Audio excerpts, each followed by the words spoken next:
प्रेम मेरा प्रभु मेरी आराधना तेरे लिए प्रभु तेरे लिए। प्रेम मेरा प्रभु मेरी आराधना तेरे लिए प्रभु तेरे लिए। सकल कर्म की मेरी भावना तेरे लिए प्रभु तेरे लिए। तेरे लिए प्रभु तेरे लिए।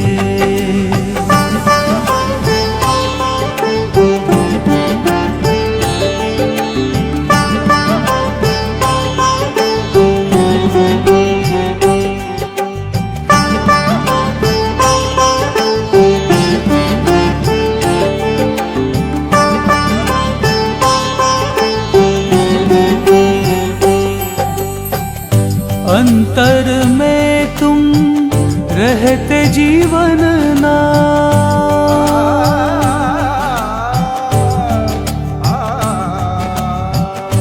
अंतर में तुम रहते जीवन ना। दुनिया में तुम बिन किसका सा टूटे मेरा भव का बंधन तेरे लिए प्रभु तेरे लिए। प्रेम मेरा प्रभु मेरी आराधना तेरे लिए प्रभु तेरे लिए। तेरे लिए प्रभु तेरे लिए।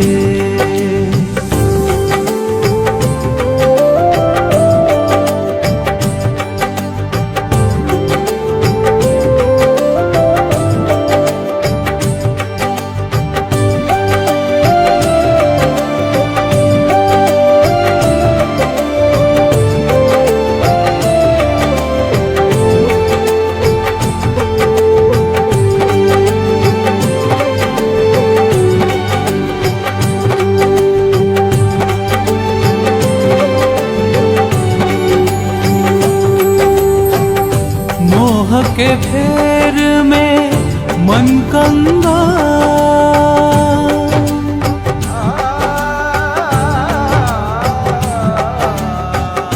मोह के फेर में मन कंगा। प्रेम की भिक्षा भर दो दयाल। शून्य हृदय मेरा प्यासा है तेरे लिए प्रभु तेरे लिए। तेरे लिए प्रभु तेरे लिए। प्रेम मेरा प्रभु मेरी आराधना तेरे लिए प्रभु तेरे लिए। तेरे लिए प्रभु तेरे लिए।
यहाँ जब आया तो मैंने एक शर्त आरोप किया कि मैं यहाँ जो जाऊंगा यहाँ किसी के साथ व्यक्तिगत आलाप नहीं करूंगा, जो भी बोलेंगे मैं आवाज में बोल दूंगा, यही मैंने बोला था।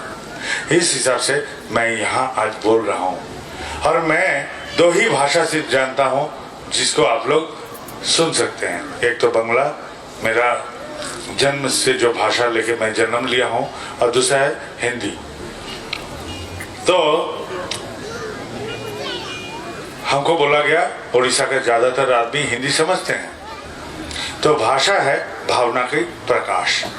मेरे भावना को ग्रहण कीजिएगा, भाषा चाहे कुछ भी हो, ये जो भावना है हम अभी बोलने जा रहे हैं, इसको ग्रहण करने का कोशिश कीजिएगा। यदि इससे कोई आपका हल या सुझाव आपका जिंदगी को बेहतर बनाने के क्रम में सहयोग करे। सबसे पहले जो विद्यार्थी हैं यहाँ उपस्थित, उनके लिए मेरा एक सलाह या सुझाव है। हमारे जहाँ हम लोग रहते हैं माँ बाप के छत्र छाया में, इस वक्त हम लोग को खाने पीने का सोच नहीं करना पड़ता है, हम लोग को खुद के लिए इतनी ज्यादा सोच नहीं करना पड़ता है, लेकिन हमारा एक कर्तव्य रहता है कि हम कैसे एक विद्या को अर्जन कर लें ताकि उससे मेरे भविष्य में अपना पेट, अपना परिवार का पेट पाल सके। खुद का पेट और परिवार का पेट पालने के लिए वो विद्या हासिल करने के लिए हमें आनंद सहित हासिल करना चाहिए। कैसा होना चाहिए? वो नाच हो सकता है, गाना हो सकता है, वो खेल कूद हो सकता है, वो पढ़ाई लिखाई हो सकता है, वो कुछ भी हो सकता है, हाथ का कामकाज भी हो सकता है, लेकिन वो आनंद सहित उसको हमको जीवन में ग्रहण करना चाहिए। आनंद से ग्रहण करेंगे तो क्या होगा, उसमें हम एकाग्र रह सकते हैं। तो विद्यार्थी के लिए ये एकाग्रता बहुत अहम चीज है, इसको रहना जरूरी है, एकाग्रता। दूसरा और एक चीज चाहिए, वो है निष्ठा। एकाग्रता और निष्ठा यदि रह गया तो मानिए आपका विद्या हासिल होगा ही होगा। निष्ठा के बारे में ठाकुर जी बोल रहे हैं, निश्चय से लगे थका, मतलब एकदम लगे रहना, उस विषय से एकदम संयुक्त रहना, उससे लगे लगाए रहना खुद को। तो विद्या अर्जन के लिए 2 चीज जरूरी है, एक है एकाग्रता, दूसरा है निष्ठा। ये यदि है तो आप कोई भी विद्या हासिल कर सकते हैं। जो लोग विद्या अर्जन खत्म कर लिए हैं, वो लोग अभी क्या करेंगे, वो लोग अभी नौकरी का तलाश करेंगे, काम का तलाश करेंगे। तो उन लोग के लिए एक सलाह या सुझाव है, जैसा ये 2 तल्ला में हम चढ़ने जाएंगे तो हमको सीढ़ी से चढ़ के चढ़ना पड़ेगा। तो जिंदगी भी ऐसा है, यदि वो नौकरी आपको जो मिल रहा है, वो काम जो आपको मिल रहा है, वो आपका पसंद का नहीं हो, फिर भी मैं बोलूंगा उसको ले लीजिए, उसको ग्रहण कर लीजिए। उसको ग्रहण करने से क्या होगा, वो सीढ़ी का पायदान है, जैसा वो पायदान में हम पैर रखते हैं, लेकिन वहां रहने के लिए नहीं, खाली ऊपर चढ़ने के लिए। वैसा ही एक काम को ढूंढ के उस काम को शुरू कर दीजिए, उस काम है आपका पायदान, फिर दूसरा काम, फिर तीसरा काम, फिर चौथा काम, ऐसा करते करते 2 तल्ला ही यदि आपका मंजिल है, आप पहुंचिए। नौकरी वाले या नौकरी ढूंढने वाले या नौकरी से जो लोग संयुक्त हैं, उन लोग के लिए मैं यही सुझाव दूंगा। जो लोग व्यवसाय करते हैं, व्यवसाय मतलब जो हम दूध से मान लीजिए छेना बनाते हैं, तो एक कायदा अपनाते हैं, ये जो छेना बनाते हैं ये एक कायदा है। तो जिंदगी से पैसा बनाना भी एक कायदा है। तो वो क्या कायदा है? सबसे बड़ी कायदा है ठाकुर जी का जो व्यवसाय पंचनीति है उसको पालन करना, हूबहू एकदम उसको पालन करके चलना। व्यवसाय का पंचनीति आपको ठाकुर जी का केंद्र मंदिर से मिल जाएगा, या तो कर्मी दादा से मिल जाएगा, या तो जो लोग चर्चा करते हैं ऐसे गुरु भाई से मिल जाएगा, नहीं तो पत्र पत्रिका या किताबों से मिल जाएगा, नहीं तो आप लोग इंटरनेट में दबा दीजिए, डाल दीजिए प्रश्न उत्तर, कोई ना कोई दे देगा। जानकारी लेके आप लोग व्यवसाय को पालन कीजिए, व्यवसाय शुरू कीजिए, लेकिन पालन कीजिएगा व्यवसाय का पंचनीति के आधार पर। और जो पैसा आप निवेश करा रहे हैं उसका 2% यानी कि 2% आपका रिटर्न आना चाहिए, लौटना चाहिए। यदि नहीं लौट रहा है तो मानिए व्यवसाय का पंचनीति में कहीं आपका गड़बड़ हो चुका है। कहाँ गड़बड़ किए हैं उसको ढूंढिए, उसको मरम्मत कीजिए, फिर आप नए उमंग से शुरू कीजिए। और आपको यदि पता ही नहीं चल रहा है कहाँ आप गड़बड़ किए हैं तो व्यवसाय बंद कीजिए, इमीडिएट तुरंत आप उसको बंद कीजिए और नया कुछ काम शुरू करिए, लेकिन इस व्यवसाय को नहीं, क्योंकि इस पात्र में छेद हो चुका है, पानी डालिएगा पानी निकल के बह जाएगा। आप इतना कर्ज में डूब जाएंगे, परिवार विध्वस्त हो जाएगा, परिवार ध्वस्त होगा, आप परेशानी में पड़ेंगे, परिवार वाले परेशान हो जाएंगे। इसलिए मैंने ये बोला आप लोग इसको तय करिए, ये सब जानकारी रखिए, ये सब जानना बहुत जरूरी है। अगले बात है माँ बाप के लिए। माँ बाप लोग बच्चे का शादी ब्याह ये लोग के लिए बहुत सोचते हैं, तो बेटियों लोग को आप लोग श्रृंगार सिखाइए। श्रृंगार मतलब खाली सजना धजना नहीं, श्रृंगार मतलब उपस्थापना करना खुद को, किस परिवेश में क्या पोशाक पहनना चाहिए, कैसे आचरण करना चाहिए, किसके साथ कैसे कथा बोलना चाहिए, कैसे व्यवहार करना चाहिए, समुदाय ये अभिव्यक्तिगत प्रकाश को आप लोग जानिए, और इस अभिव्यक्तिगत प्रकाश को जान के आप लोग इसको जिंदगी में उतार के चलाने का कोशिश कीजिए। ये सबसे बड़ी बात है। कन्या को इसलिए ये ज्ञान दिया जाता है ताकि उसका भविष्य में खुद के हाथ में एक परिवार का दायित्व रहेगा, इसलिए ये सीखना जरूरी है। और बेटाओं को बोलिए, तुम्हारा परिचय तुम्हारा वंश से नहीं, पिता से नहीं, चेहरा से नहीं, तुम्हारा परिचय होता है तुम्हारे कर्म से। कर्म प्रांता सिखाइए। फिर अपने रिश्तेदार को बोलिए, सजाती के आदमी को बोलिए, हितैषी जन को बोलिए, एकदम संजोग आ जाएगा, चिंता नहीं करना पड़ेगा। और एक बात है, जो लोग अस्वस्थ हैं, बीमार हैं, उनके लिए कुछ बात मेरे पास है। वह है, आश्रम में जहां रहता हूं वहां एक ऐसा लड़का है जो आश्रम का सहयोग करने आता है। उसका बेटा, खेलता कूदता बेटा अचानक बीमार पड़ गया। बीमारी ऐसा हो गया कि उसको बिस्तर पर लेटे रहना पड़ता है। बहुत इलाज करवाया, बहुत किया, लेकिन कोई सुधार नहीं हुआ। लाचारी से वो आके हमको बोलता है, दादा क्या करें? तो मैंने बोला मेरे साथी को, इंटरनेट दबा। इंटरनेट में दबाते गया और ये जो बोलेगा उसको लिखते जा। लिखते गया, लिखते लिखते जो रोग निर्णय किया इंटरनेट ने वो अद्भुत था। वो रोग का चिकित्सा एलोपैथी दवा में नहीं था, कोई हल नहीं था एलोपैथी दवा में उस रोग का। मैंने भुवनेश्वर में आयुर्वेदिक शिक्षक हैं, उनको खबर भेजा। उनको खबर भेजने के बाद उन्होंने एक दवा लिख के भेजा। वो दवा भेजने के बाद हम लोग ने वहां उस दवा उस लड़के के हाथ में दिया, उसका बेटा को देने के लिए, और बेटा स्वस्थ हो गया, सुस्त हो गया। तो यही मेरा बात है, यही मेरा कथा है, यही मेरा उपाय है। तो ये चीज हमको पहले जानकारी लेना चाहिए, मेरा हुआ क्या है। मेरा जो हुआ है उस अनुसार हम लोग चिकित्सा कराएंगे, उस अनुसार हम लोग कुछ अपना सोच विचार करेंगे, फिर अपने डॉक्टर के पास जाइए। ये इंटरनेट खोलना बुजुर्ग के काम का बस में नहीं है। जो बच्चे हैं उन लोग के साथ में उन लोग का सहयोग लेके आप लोग कीजिए। वो लोग खूब जानते हैं, मोबाइल से हो या कहीं से भी हो, इंटरनेट खोलने, उन लोग का सहयोग लीजिए। फिर क्या कीजिएगा, चिकित्सक का संधान कीजिए। वो लोग जो चिकित्सा बोलते हैं उसको पालन कीजिए और आनंद में रहने का कोशिश कीजिएगा। आनंद में नहीं रहने से किसी का रोग हल नहीं होगा। कोई भी चिकित्सा कराइए वो हल नहीं होगा। आनंद में रहना जरूरी है। जो भी हुआ है मैं आनंद में हूं, ये आनंद होना जरूरी है। क्यों? क्योंकि जिंदगी है तेज बहाव नदी जैसा। ये नदी में यदि कैसा होता है जीवन, तेज बहाव नदी। उस बहाव में यदि हमको नाव को ठीक रखना है तो नाव को हम पार का एक गाज के साथ बांध देते हैं ताकि नाव भाग ना जाए। और ये जो बांधते हैं उससे नाव हिलता डुलता है तेज बहाव में, लेकिन भागता नहीं है। और वो बंधन जो है वही है मेरा दीक्षा। क्यों दीक्षा लें? क्योंकि मेरे संसार का जो स्थिति है तो हम लोग को ये दीक्षा लेना जरूरी है मन का रक्षा करने के लिए। जीव से मेरा फर्क किसमें होता है? जीव से मेरा फर्क होता है मन से। मन से ही फर्क होता है जीवों से मेरा, क्योंकि जीव जंतु चाहता है आहार, निद्रा, मैथुन, लेकिन हम इंसान चाहते हैं इसके बदले और कुछ। हम लोग चाहते हैं मेरा जिंदगी जो भी है, जहां भी है, उससे और बेहतर कैसे बने, जैसा हूं उससे और भी अच्छा कैसे रखूं। ये सोच मेरे मन मुझे देता है। अंग्रेजी में एक प्रबाद है, एक कथा है, God created man of his own image, यानी कि ईश्वर ने हमको उनके प्रतिबिंबित रूप देके भेजे हैं। तो ये मन है उसका सबसे बड़ा अहम हिस्सा। इस मन लेके हम दीक्षा लेके चलते हैं। और घर में हम लोग का जो संसार का चित्र है, यदि माँ बाप, पति पत्नी, बेटा बेटी किसी का कुछ हो जाता है तो हम लोग बहुत परेशान हो जाते हैं, बहुत कष्ट होता है, बहुत लगता है, दुखता है। शरीर में नहीं, मन में।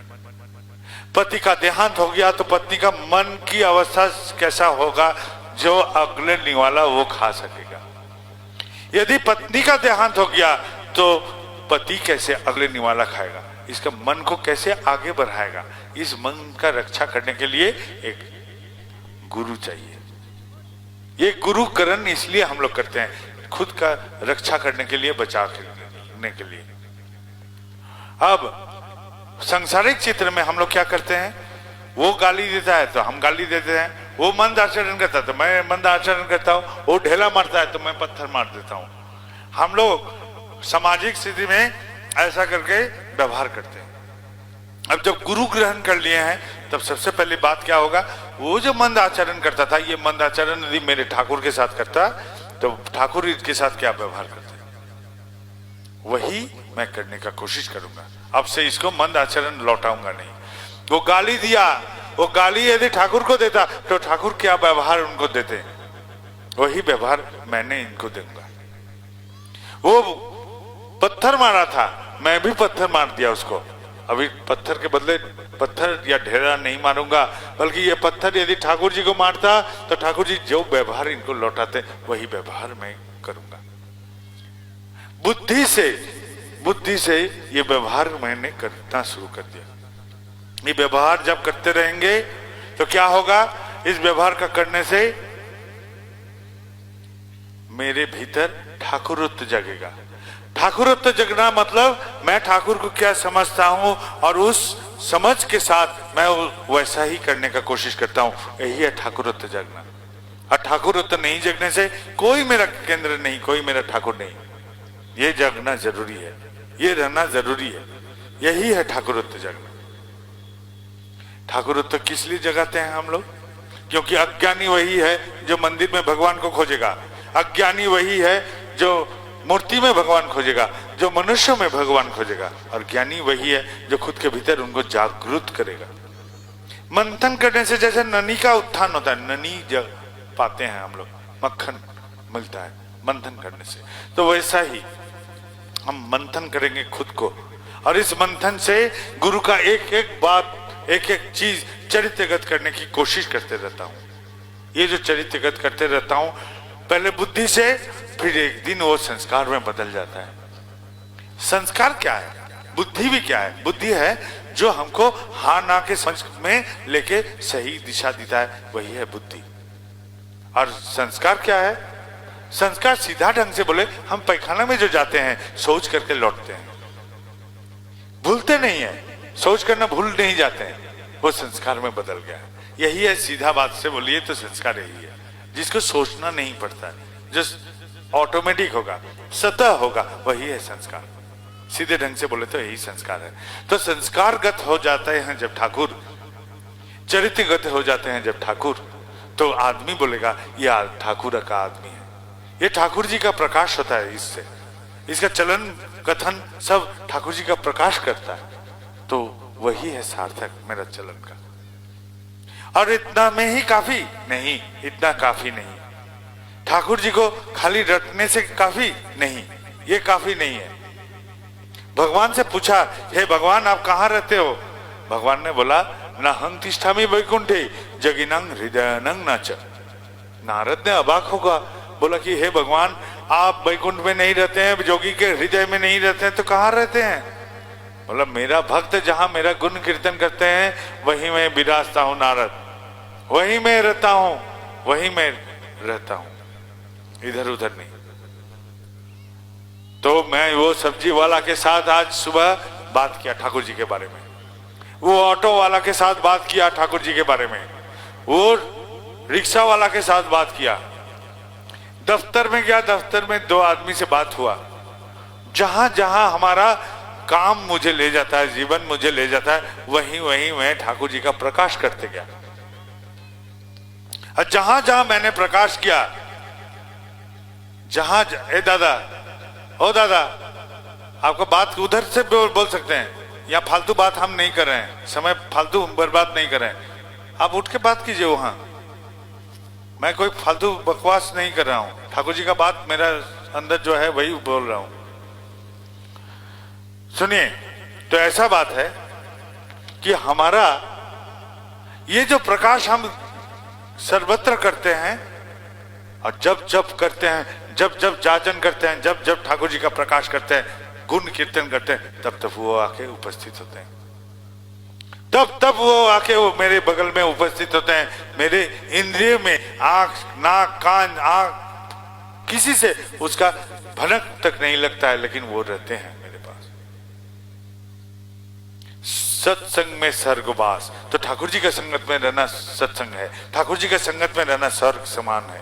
इसलिए जब जाजन करते वह सत्संग है, जब जाजन करते वही स्वर्ग समान है। और ऐसा करने से क्या होगा, मेरे पास जो प्रिय है, ठाकुर है, उसको हम ऐसे वितरण करते हैं समाज में, कोई चाहत नहीं, खाली वितरण करते जाते हैं। इस वितरण से क्या होगा, समाज में कुछ मित्रता पैदा हो जाएगा, चारों ओर मित्रता पैदा होगा। ये जो समाज में मित्रता के दौरान जो बंधु हम पाए, ये प्रिय बांधव है। ये प्रिय बांधव मेरे लिए जरूरी है, ठाकुर के लिए नहीं, सिर्फ मेरे लिए जरूरी है, हमारे कारण जरूरी है। इसलिए हम ये प्रिय बांधव का रचना करते हैं, समाज में जाजन करते हैं, मेरे लिए, ठाकुर के लिए नहीं, सत्संग के लिए नहीं। हम लोग जाजन करते हैं मेरे लिए, खुद के लिए। एक कहानी बोलते हैं, एक जादुई गाछ था जंगल में, उस जादुई गाछ तले जो भी कुछ मांगता, जो भी कुछ सोचता, मन से जो सोचता वही पूर्ण हो जाता। एक पथिक थके थका उस गाछ के तले में बैठा और बैठ के सोचा, यदि थोड़ा सा खाना मिल जाता तो अच्छा होता। फट से खाना आ गया, क्योंकि वो तो कल्प वृक्ष था, कल्प तरु था। उस कल्प तरु के तले में जो कुछ मांगता उसको मन्नतें पूर्ण हो जाती। वैसा ही हो गया। खाना भरपेट खाने के बाद उसने सोचा एक बिस्तर हो जाने से बहुत अच्छा होता। उसका बिस्तर भी आ गया। अब सीधा बिस्तर पर लेट गया। लेटने के बाद सोच रहा है, अरे यहाँ जो भी मैं मांग रहा हूं वो तो पूर्ण हो रहा है। क्या इस गाछ में भूत प्रेत तो नहीं है? मेरा गर्दन तो मरोड़ तो नहीं देगा? जैसा सोचा उस गाछ से भूत आके उसका गर्दन मरोड़ दिया। तो मेरा बात यदि भगवान सुनते, मेरा हाल ऐसा होता, ऐसा ही होता। क्योंकि हम लोग 10 प्रार्थना के साथ एक गलत प्रार्थना कर लेते हैं, इसलिए भगवान हमारा कोई बात नहीं सुनते। हम मंदिर में जाते हैं या कहीं भी होते हैं, भगवान को जैसा बाप का नौकर जैसा व्यवहार करते हैं। जैसे मेरा बाप का नौकर है, भगवान आके हमसे पूछते हैं, हे प्रभु आज क्या ऑर्डर है? हे मेरा बेटा का नौकरी लगा दो। फिर भगवान आए, हे प्रभु आज क्या ऑर्डर है? मेरा बेटी का शादी ठीक करवा दो। हे प्रभु आज क्या ऑर्डर है? मेरा माँ का पैर में दर्द है, उसको ठीक करवा दो। ऐसा करके बोलते हैं। और 100 ऐसा प्रार्थना करते हैं, 3 4 5 ही पूर्ण होता है, बाकी नहीं, बेकार जाता है। वो ऐसा ही हाल है कि वो बेकार का प्रार्थना रह जाता है। तो ऐसा करके तो प्रार्थना पूर्ण नहीं हो सकता है, क्योंकि भगवान का भी समर्थ नहीं है ये सब प्रार्थना, बेफिजुल प्रार्थना पूर्ण करने का। यदि होता तो रामचंद्र भगवान का पत्नी को रावण उठा के ले जाता। यदि होता तो वो समुद्र किनारे में जाके बोल सकते थे, मैं भगवान हूं, यहाँ पुल बन जा। नहीं बना, पुल बनवाना पड़ा, आदमी जुटा जुटा के पत्थर फेंकाना पड़ा, लकड़ी फेंकाना पड़ा, पुल बनवाना पड़ा। यदि वो भगवान थे तो वहां रावण तो था, ये सर्वशक्तिमान ईश्वर थे, तो बोल सकते थे मैं भगवान हूं, रावण तुम मर जा। नहीं हुआ, रावण को युद्ध से मार के हराना पड़ा। कर्म भगवान को नहीं छोड़ता है इस भूमि में आके, धरती में आके, तो मुझे क्यों छोड़ेगा? वो विधि ही है इस दुनिया का कि यहाँ आके सबको कर्म से ही कुछ पाना पड़ेगा। इसलिए इस विधि का पालन करते हैं बोलकर ही रामचंद्र को भगवान बोला जाता है, रामचंद्र को विधाता बोला जाता है, क्योंकि विधि का पालन वो करते हैं बोल। और हम नहीं है, हमको भी नहीं होगा। इसलिए प्रार्थना 2 प्रकार मान लीजिए।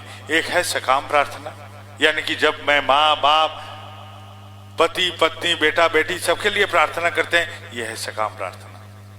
और जो मैं उस दादा के लिए करूं, उस माँ के लिए करूं, उस बहन के लिए करूं या उस भाई के लिए करूं, तो यह है निष्काम प्रार्थना। सकाम प्रार्थना यानी कि स्वार्थ से संबंधित जन के लिए प्रार्थना, और निष्काम प्रार्थना जिसके साथ मेरा कोई स्वार्थ संबंध नहीं, उसके लिए प्रार्थना निष्काम प्रार्थना। ये दोनों प्रकार प्रार्थनाओं में भगवान सकाम प्रार्थना कभी ग्रहण नहीं करते, मेरे कारण ग्रहण नहीं करते, नहीं तो मेरा हाल वो कल्पतरु के छाया वाला पति के जैसा हो जाता है, इसलिए वो ग्रहण नहीं करते हैं। वो ग्रहण करेंगे इन निष्काम प्रार्थना।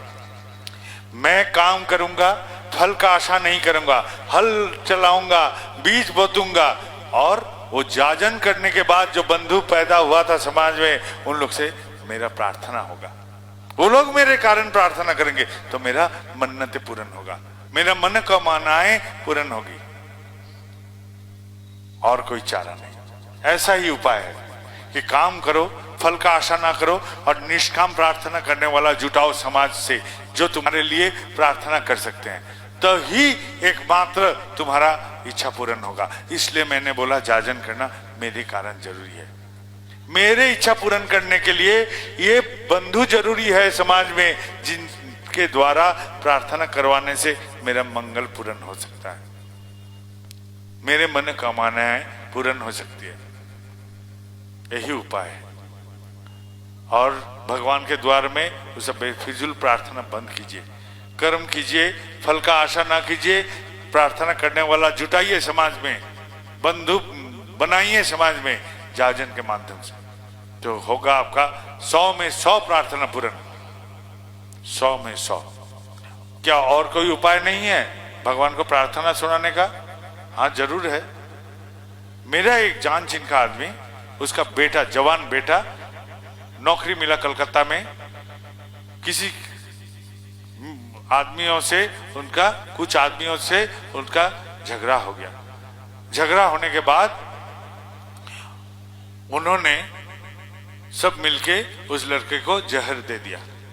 जहर का असर इतना फैल गया कि वो सीधा चला गया हॉस्पिटल।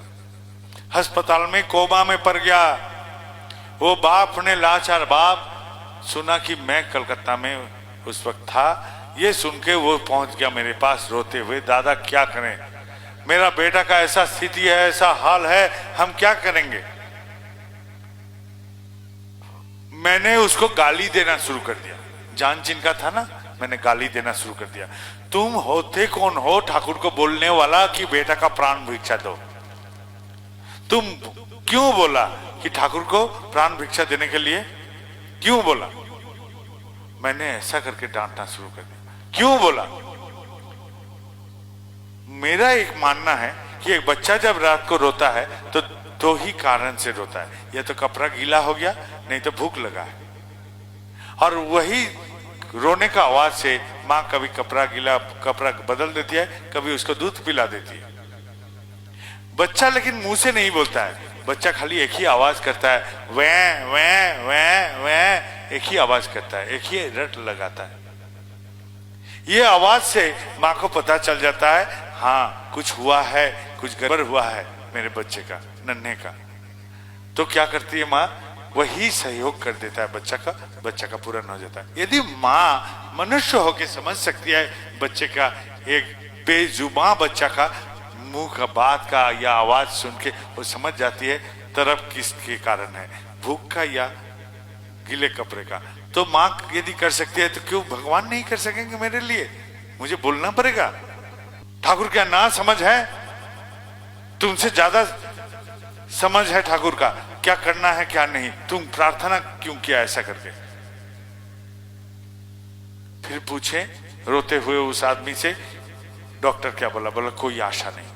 बाप का मन क्या बोल रहा है? बोला कोई आशा नहीं। बोला दोनों फेल? बोला दोनों फेल। अब हम बोले जाओ ठाकुर के पास, मन खोलो, हृदय में कोई कपट, छल कपट मत करो, सीधा जाके बोलो हे ठाकुर, मैं एक लाचार बाप हूं, इसका इलाज करवा रहा हूं, जो भी समर्थ है इलाज करा रहा हूं, इसका प्राण जाने से, इसका मृत्यु आने से यदि मंगल है तो मृत्यु दे दीजिए, और इसका प्राण यदि बख्श देने से यदि इसका मंगल है तो प्राण ही लौटा दीजिए, उसका प्राण लौटा दीजिए, नहीं तो मृत्यु दे दीजिए। जिससे इस लड़का का मंगल है वही आप कीजिए, मेरा कोई प्रार्थना नहीं। छल कपट नहीं करके वो आदमी वैसा ही प्रार्थना किया जैसा किया। और करते करते क्या हुआ, दोपहर के 1:30 बज रहा था और शाम होते होते वही लड़का बैठ के बोलता है, माँ भूख लगी है, खाने दो। जिसको जवाब दे दिया था डॉक्टर, कोई आशा नहीं, जिसका बाप का मन बोला था कोई नहीं हो सकता, उस लड़का का जान आ गया। द्रौपदी को भरे सभा में नंगा किया जा रहा है। बेचारी औरत दोनों हाथ से खुद को रक्षा कर रही है क्योंकि कोई नहीं आ रहा है उसको बचाने के लिए, खुद को बचा रही है। ऐसा करके बचाते बचाते जब थक गई, वो दोनों हाथ से एक हाथ छोड़ के बोल दी, हे मधुसूदन रक्षा करो। भगवान सुने नहीं, बोले एक हाथ से प्रार्थना और एक हाथ से तुम्हारा पल्लू पकड़ना, दोनों नहीं चलेगा, एक करो। जैसा हुआ कि वैसा ही किया। द्रौपदी ने इतनी जोर कपड़ा खींचा, शैतान ने लगा कपड़ा या तो फट जाएगा नहीं तो अभी कपड़ा खुल जाएगा। द्रौपदी का और कोई समझ में नहीं आया, सीधा दोनों हाथ उठा के बोली, हे भगवान, हे मधुसूदन रक्षा करो।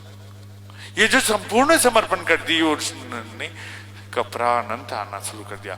और कभी भी उसको शैतान ने जो करना चाहता, अपमान करना चाहा, वो नहीं हो सका।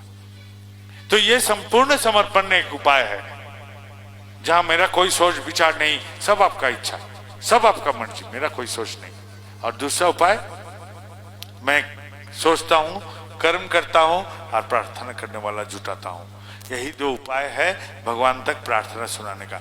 100 में 100 पूर्ण होगा, 100 में 100। दूसरा कोई उपाय नहीं।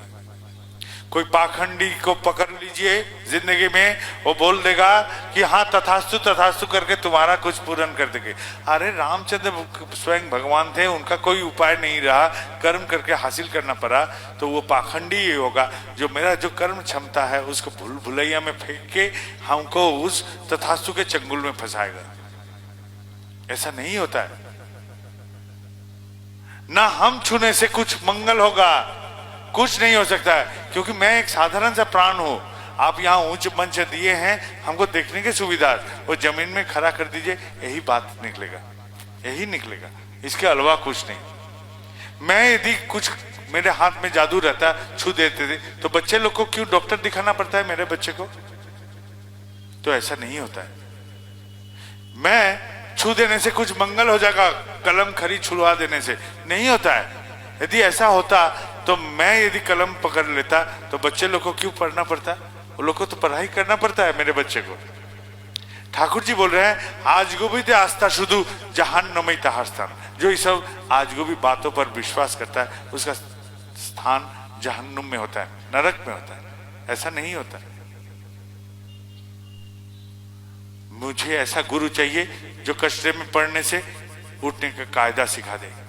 मुझे ऐसा गुरु चाहिए जो पानी में पड़ने से हाथ पैर हिला के कैसे तैरा जा सके उसे सिखा दे। मुझे ऐसा गुरु चाहिए। हम कायरो जैसा बचना नहीं चाहते हैं, हम वीर जैसा बचना चाहते हैं, क्योंकि ये धर्म जगत वीरों का जगत है, ये कायरो का नहीं। हम ऐसा ही होना चाहते हैं कि हम जो विश्वास करते हैं, हम जानते हैं दीक्षा लेने से कुछ नहीं होता है। सिर्फ दीक्षा लेंगे तो पंखा लेके बैठे रहने के बराबर हो गया। अब दीक्षा लेके कुछ फल मिलाना यदि चाहेंगे तो हाथ हिलाना पड़ेगा। पंखा का हवा खाने के लिए जैसा हाथ हिलाना पड़ता है, वैसा हमको भी कुछ कर्म करना पड़ता है। यही उपाय है, इसके सिवा और कोई चारा नहीं। यहाँ कोई चमत्कार वगैरह होने का नहीं है। यहाँ जो कुछ करना है हमको करना है। एकदम बात बोलते हैं। मेरा अपना जीवन में मेरे ठाकुर है, वो कोई चमत्कार नहीं जानते, कोई जादू नहीं जानते, लेकिन मेरे साथ जब रहते हैं हमको लगता है हम समर्थवान हैं, दुनिया मेरे मुट्ठी में होगा, ऐसा लगता है। मैं कोई अश्लेषा, मघा, राहु, शनि, केतु, ये सबसे हम उलझन में नहीं पड़ते हैं, क्योंकि मुझे विश्वास है किंग कुर्वे ग्रह सर्वा जस्य केंद्र बृहस्पति, जिसका जीवन केंद्र में गुरु है, उसका ये अश्लेषा मघास राहु शनि केतु कोई भी ग्रह कुछ नहीं कर पाएगा। यही मैं विश्वास करता हूं। प्यास लगता है तो मैं पानी का बोतल यहां है उससे पी जाता हूं। वहां दूर में 1 किलोमीटर दूर एक कुआं है, वहां से पानी पीने नहीं जाता हूं। मेरे पास एक बोतल में पानी है, इसी से पी जाता हूं। मैं बाबा धाम में रहता हूं, वहां रहता हूं, आज तक बाबा धाम में बाबा जी का दर्शन नहीं किया। इसलिए नहीं किया क्योंकि पानी का बोतल तो मेरे पास है, यहीं से प्यास बुझता है तो क्यों 1 किलोमीटर दूर जाऊं। गुरु ब्रह्मा गुरु विष्णु गुरुदेव महेश्वर, मेरा गुरु ही तो ब्रह्मा विष्णु महेश्वर है, मैं क्यों जानने जाऊं वहां। यही मेरा मान्यता है। मेरा ठाकुर चिंतन ऐसा है, मैं ऐसा करके ठाकुर चिंता करता हूं। मैंने कैसे ठाकुर चिंता करता हूं, यही मैंने युक्ति से आप लोग को बोला। यदि युक्ति ठीक लगा तो ग्रहण कीजिएगा, यदि ये सब बात बेकार लगा तो छोड़ दीजिएगा। लेकिन यदि इस बात में कुछ युक्ति ठीक लगा तो ग्रहण करके चलिए जिंदगी में, अब अपनाइए, सोचिए, ऐसा करके भी जिंदगी आनंद मुखर हो सकता है, लेकिन करना खुद को पड़ेगा। अब थोड़ा सा पारिवारिक जीवन में आते हैं। हम लोग का पारिवारिक स्थिति कैसा रहता है? एक छत के तले रहते हैं, अपना पति पत्नी बच्चे सब लेके रहते हैं, सब अपना स्वार्थ जताते हैं। पति बोलता है हमको ये चीज ऐसा चाहिए, पत्नी बोलती है हमको वो चीज वैसा चाहिए, बेटा बोलता है हमको ये चाहिए, बेटी बोलती है हमको ये चाहिए। और स्वार्थ का पूर्ण हो जाने से हम लोग बोलते हैं आभारी से thank you thank you thank you thank you. इस thank you thank you thank you को बोलते हैं, यही प्रेम है। प्रेम ऐसा नहीं है। प्रेम तो ऐसा होगा कि मेरा पति मेरा देखभाल नहीं करेगी फिर भी मैं उसे प्रेम करता हूं। मेरा पत्नी मेरा ख्याल नहीं रखेगी फिर भी मैं उसे प्रेम करता हूं। मेरा बाप मेरा कपड़ा पैसा नहीं देगा फिर भी मैं उसे प्रेम करता हूं। कोई शर्त स्वार्थ नहीं रहेगा, वही प्रेम का पहले निशान है। घर में कोई टीवी में मशगूल, कोई अखबार में मशगूल, कोई मोबाइल में मशगूल, कोई इंटरनेट में मशगूल, सब अपने तरह मशगूल रहते हैं, अपना मन नहीं खोलते हैं। शादी का शुरुआत में तो शुरू होता है फिस फिस फिस फिस करके, वही कुछ दिन जाने से ही वहां आवाज शुरू हो जाता है हाउ हाउ हाउ हाउ। उस हाउ हाउ हाउ हाउ से बचने के लिए हम लोग अधूरे मन को छोड़ते हैं। पति के साथ पत्नी बचा के मन को व्यवहार करती है। संपूर्ण मन खोलेगा तो टक्कर हो जाएगा। पत्नी के पास पति भी आके छुप छुप के थोड़ा सा मन खोलता है, पूरा खोलेगा तो पत्नी चिल्लाना शुरू कर देगी। बाप के पास बेटी ने बोली बाबूजी वो लड़का पसंद है, बाबूजी इतना हल्ला कर दिया कि भयभीत होकर लड़की अब छुप छुप के मिलती है, बोलती नहीं है। बेटा ने बोला माँ से माँ आज सिगरेट पिया, माँ ने इतना चिल्ला दिया कि भयभीत होकर लड़का अभी छुप छुप के पीता है, बोलता नहीं। सामाजिक से हम जब मित्र से मिलने जाते हैं तो मित्र से भी आधे अधूरे मिलते हैं, संपूर्ण मन नहीं खोलते हैं, क्योंकि संपूर्ण मन खोलने से टक्कर हो जाएगा। शरीर में तो हम लोग नजदीक आते हैं लेकिन मन हम लोग का दूर हो जाता है, ऐसा अवस्था हो जाता है। समूचे अवस्था हमारा मन का स्थिति का ऐसा रहता है। यहां तक भी ठाकुर जी का कर्मी लोग जो लोग चलते हैं वो लोग भी टक्कर हो जाता है।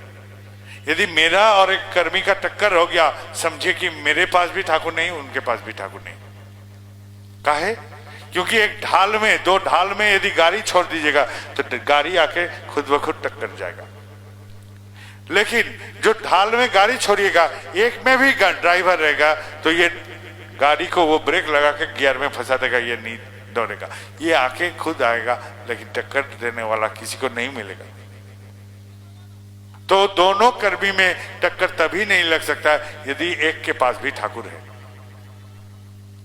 यदि दोनों में कुछ वार्तालाप कठोर हो गया फिर भी मिलन का आकुति तैयार नहीं हो रहा है, जान लीजिए ये दोनों ठाकुर का नहीं है, ये दोनों कर्मी ठाकुर का नहीं है। ठाकुर का रहने से मैं और उस आदमी का यदि ठाकुर रहता तो कठोर बात के बाद दोनों में ही मिलन का आकुति तैयार होता।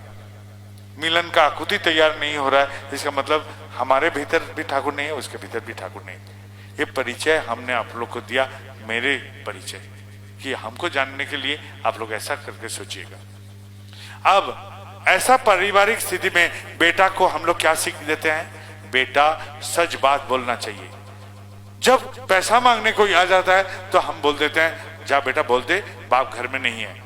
माँ जब सिखाती है बेटा को जब बाप बुजुर्ग हैं उनका कहना मानना चाहिए, वही माँ को देखते हैं रात को बाप से झगड़ता है। बेटा सीखा, अच्छा बात सुनो, मंद काम करो। वो बनना चाहता था, हम बनाना चाहते हैं उसको मधुमक्खी, बन गया मलमक्खी। मल मतलब पैखाना, पैखाना खाने वाला मक्खी। ये मलमक्खी बनने के बाद ये क्या करेगा? ये समाज में जब जाएगा, स्कूल में जाके पहले गाली सीखेगा, मंद आचरण सीखेगा, एक दिन नशा भी सीख के आएगा। ऐसा पारिवारिक उलझन में हम लोग पड़े रहते हैं। पारिवारिक जीवन किसी के साथ किसी का मिल बर्ताव नहीं, और इसमें हम लोग को आनंद खोजना पड़ता है। ऐसा अवस्था लेके एक परिवार आया था देवघर में, आके बोलता है दादा क्या करें?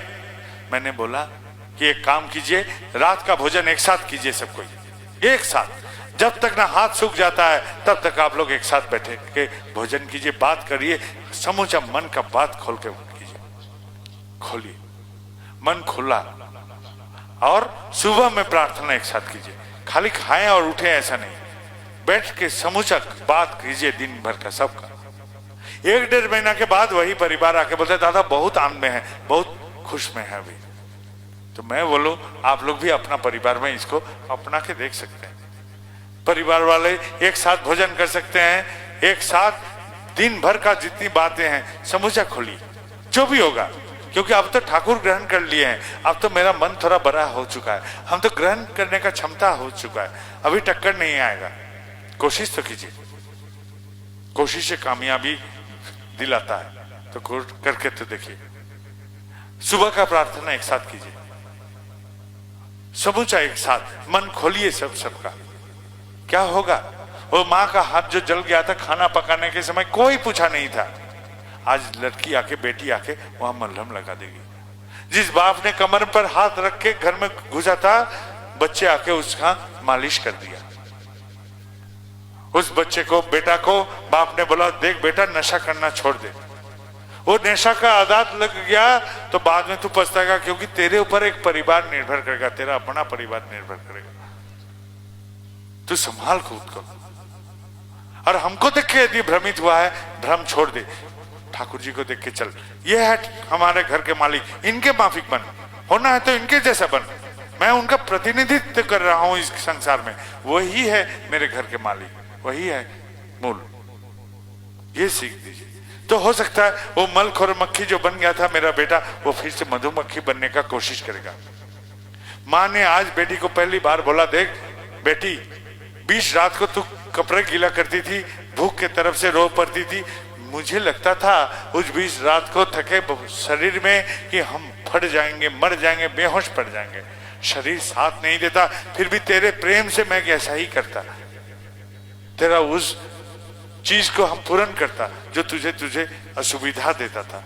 आज मेरे मन में असुविधा होता है, तू इधर उधर करके चलती है। तो ऐसा करने से मन खोलेगा, मन खुलेगा, इस परिवार का एक साथ रहने का आनंद मिलेगा। बाहर में कहाँ आनंद खोजने जाते हैं? पारिवारिक जीवन में थोड़ा सा आनंद लीजिए। घर में आके बाहरी चीजों पर व्यस्त मत होइए, घर में आके घरेलू चीजों में व्यस्त होइए। यहाँ से हम लोग को बनना होता है, बनाना पड़ता है खुद को। यहाँ से अमृत मिलता है, यहाँ से भोजन मिलता है, यहाँ सोने का व्यवस्था है मेरा। मैंने जितनी सारी बात थी मैंने बोल दी, यही मेरी कथा थी। अभी हम उठेंगे, दीक्षा देंगे, यहाँ से दीक्षा देने के बाद फिर चले जाएंगे। आप लोग मेरे बात को यदि लगा कि युक्तिपूर्ण था, इसको ग्रहण कीजिएगा। यदि लगा इसमें कोई युक्ति नहीं था, इसको त्यागिए, इसको छोड़ दीजिए, इसको बाहर निकाल दीजिए मन से। लेकिन थोड़ा सा युक्ति लगा तो ऐसा भी सोच के देख सकते हैं जिंदगी को।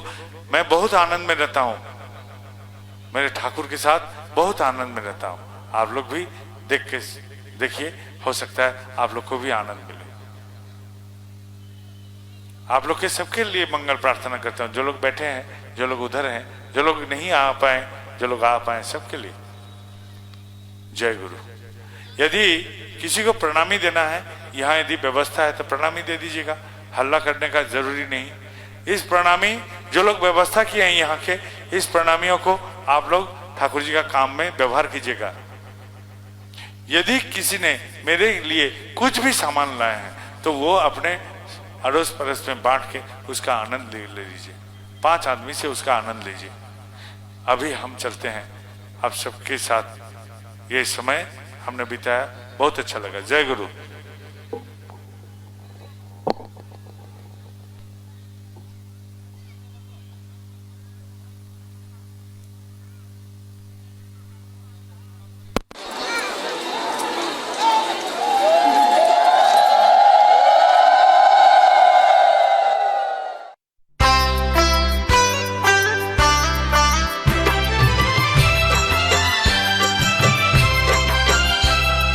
सबसे सुंदर नाम ठाकुर जी, ठाकुर जी, ओ सबसे सुंदर नाम ठाकुर जी, ठाकुर जी, सबसे सुंदर नाम ठाकुर जी, सबसे सुंदर नाम ठाकुर जी।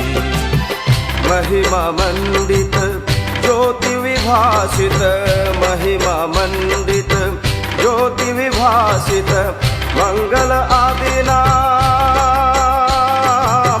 मंगल आदि नाम ठाकुर जी, ठाकुर जी, सबसे सुंदर नाम ठाकुर जी, सबसे सुंदर नाम ठाकुर जी।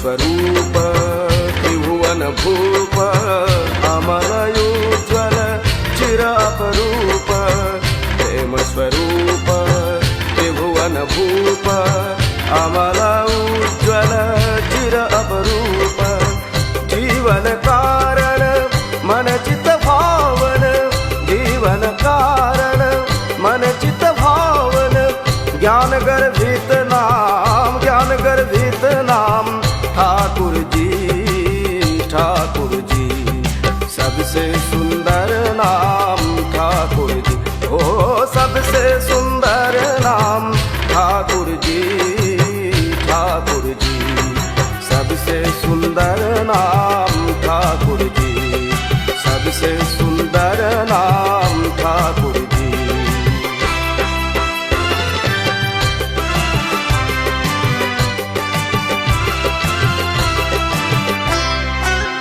तनुपुत मंडित आनन शोभित, तनुपुत मंडित आनन शोभित, कमल नयन लित करुणा अंकित, मानस मोहन सर्वभय भंजन, मानस मोहन सर्वभय भंजन, चिर समादृत नाम, चिर समादृत नाम ठाकुर जी, ठाकुर जी, सबसे सुंदर नाम ठाकुर जी।